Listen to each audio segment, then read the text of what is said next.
Hey fellow photographers, it's Alessandro Carpentiero and I want to welcome you to the Photography News Show, where every Monday I bring you the best and latest news in the photography industry. Coming up today for episode number 36, we have the Leica M11, a psychedelic jellyfish, and much more. So, let's begin!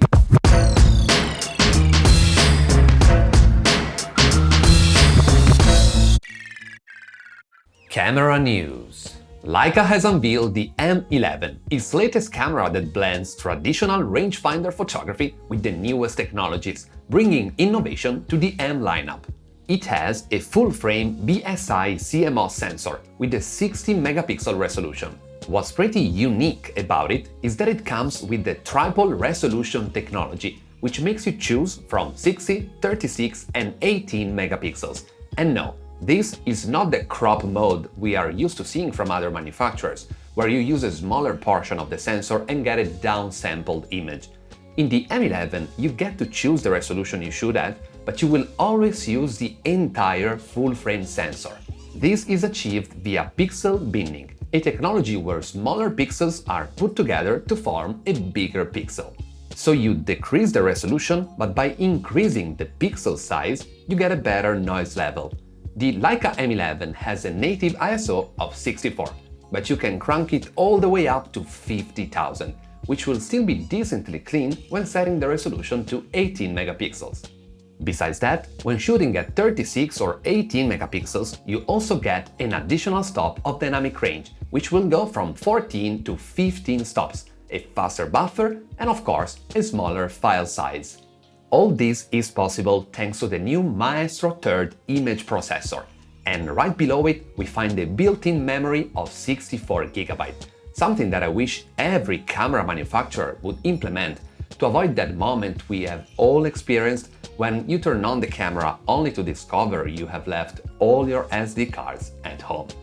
Other improvements worth mentioning are that the battery has 64% more capacity than the previous models, and the camera comes with a USB-C port to charge the battery and transfer files. Even though I find the USB-C port positioning at the bottom of the camera quite inconvenient, except if you mount it on a tripod. When it comes to performance, you get the full manual experience that only a rangefinder camera can offer, and in electronic shutter mode, you get an exposure time from 1/16,000th of a second up to 1 hour. So yes, you can really go wild with long exposures here. Well, if you want to get a more versatile experience, there's the optional Visual X2 electronic viewfinder, which allows you to get a real-time preview of the exposure while also facilitating operations, thanks to the 90-degree tilt function. In terms of weight, your color choice will actually play a big part.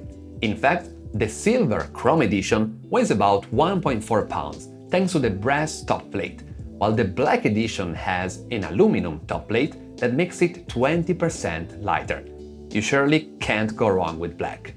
All this good stuff doesn't come cheap.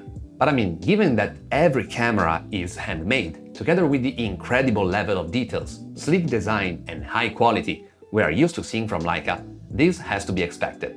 It comes at $8,995, and you can grab it from the link in the description. Oh, and before I continue, please consider subscribing to get this weekly show and always stay on top of the industry. It won't cost you anything, and it really helps support my work. Thank you, and let's get back to the news. App news. When planning your upcoming posts on Instagram, it's pretty normal to select a shot that is coherent from an aesthetic perspective to create a balanced feed. Still, things can change with time, and unfortunately, there's no way to move the feed around. Or is it? An app developer and reverse engineer has found proof that Instagram is working on this very feature. There's no info on when it will be released, but if you OCD over your IG feed, well, this is something you'll surely appreciate. Pictures of the week. In this segment, I feature the most interesting pictures I've seen on the web. This week, I have for you some incredible footage from the ocean's midnight zone of a super colorful jellyfish. The video was captured by the Monterey Bay Aquarium Research Institute, where we can see several species of Crossota milsei. These are bioluminescent jellyfish, meaning that the light emitted serves as a defense or warning to other creatures. The video was captured by M11's underwater drones, which allow us to see the beauty that can be found in the depths of the ocean. If you want to watch more footage like this, you can find M11's YouTube channel in the description. That's it for today. I really hope you've enjoyed this episode of the Photography News Show. Which news did you like the most? Just let me know in the comments. If you've liked this video, please give it a big thumb up. Subscribe to the channel, activate the notification bell, and share this video with your photography friends.